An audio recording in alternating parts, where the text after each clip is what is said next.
the universe is not a place. It's not like we're sitting here in the universe together and then we can go somewhere else to a different universe. Greetings, everybody. Welcome to Intertechnology.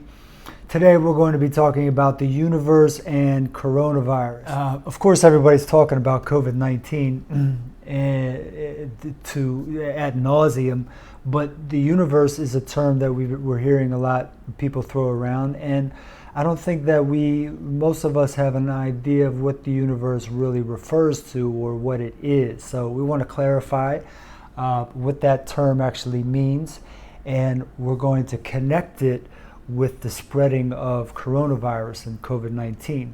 Perhaps this talk is long overdue, but I've been quite busy lately, and I'm glad to be getting to it now.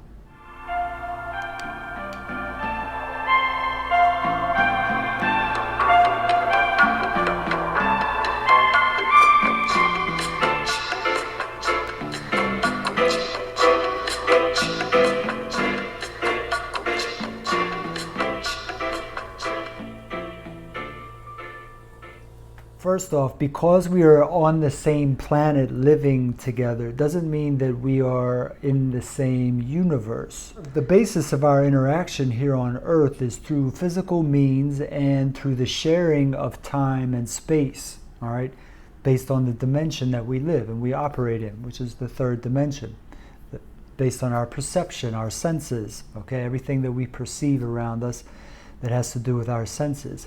The universe, or the concept of the universe, doesn't refer to anything having to do with time or space.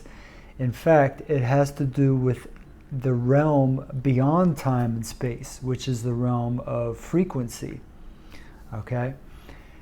A verse is a sound, okay, or a vibration. A sound comes from a vibration. So when we talk about the universe, we're talking about the sound or the vibration or frequency by which things have commonality. But a stone and a plant have vibrations as well. They have a bioresonance. Living things have a greater vibration because of their vital force. But a stone and a plant have vibrations as well. They have a bioresonance, what we call bioresonance. Each one of us carries a certain range of bioresonance as well, which could fluctuate based on our emotions, our mood, our spiritual practice, our heart, our lungs, our kidneys. They each have their own resonance as well. So all things are vibrating. We're all shaking, baby. We all exist on this planet together, but we are in and out of different verses and frequencies. We're not going to get into the specifics of resonance as far as wavelengths, and wavelengths are the measurement of resonance. And wavelengths are complicated. We're talking about the science of calculus here. We're talking about physics.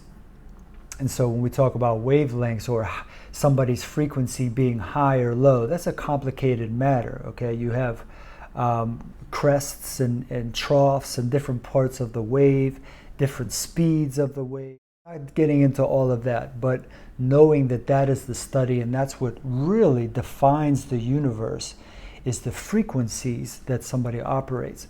So it's just like not really wanting to be around somebody because you just feel a bad vibe from them. Oftentimes they're just in a different universe. That doesn't mean we need to hate them or attack them or push them away from us, but they're just operating on a different level of frequency. And just because somebody's high energy doesn't mean that they're high frequency. That's two different things. Now, where does COVID-19 come into play? Well, we have been duped and lied to about a lot of things, of course, and this virus is one of them. And there is a concerted effort out there to misinform and to uninform the population about it. First off, we know that all viruses are dependent on hosts. A virus does not live, okay? It does, however, have a frequency. And the frequency of COVID-19 has been found to be between 30 and 500 kilohertz. All right, and frequencies are measured often in megahertz or kilohertz. And this was done by an Indian doctor whose name I have on the tip of my tongue. I'm not going to disrespect him by mispronouncing it, but I'll put it here in the video. If you get COVID-19 and you get the symptoms of COVID-19, then you are within that range of 30 to 500 kilohertz at any given moment when the virus is around. And therefore you will experience symptoms. COVID-19 cannot exist within you or live within you without you getting symptoms. Why? Because the spike proteins in the virus need to penetrate or inject themselves into one of your cells, into one of your cell membranes for the virus to live inside of you. If that doesn't occur, the virus will not be living inside of you. After the innate system comes this more intuitive side of the immune system. Once that side is active, that's when the symptoms come. Okay? Now, it's possible to breathe in the molecules of the virus and not be affected, to be asymptomatic, and that might be for an hour or so, or something along those lines, but it's not going to be over any extended period of time. So when someone tells you you could be asymptomatic and carry the virus, ask them to show you the proof of that. Now let's talk about what's most important here, and that is the idea of keeping yourself out of the range where COVID-19 can infect you. By doing that, you're strengthening your immune system, you're tuning in your nervous system, you are managing your emotions so that you're more of a happy and content person. Raising your frequency means creating a greater light body, that is greater electromagnetic life force within your being and within your auric fields that surround your physical being, which is always wonderful to do because that solidifies a certain degree of protection from the physical elements and the physical maladies such as viruses, and it also connects us with the astral realm. A good balanced diet with plenty of plant-based food, keeping your light body, your energy body higher, okay? That's what raises our frequency when our electromagnetic life force is greater, all right? And so that's diet, exercise.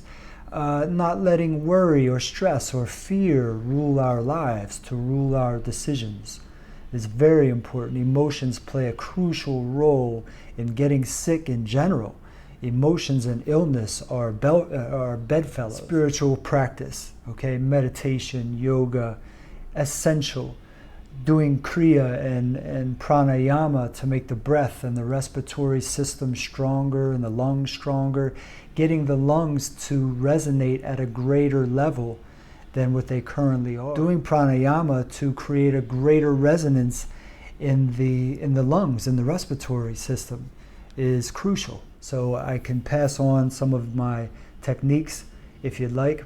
If you'd like to get in touch with me, my name is Eric Baseka. This is Inner Technology. Please send me an email or drop me a line and we could chat about it. Take care of yourself. Peace and blessings. Stay strong, stay informed, and stay subscribed.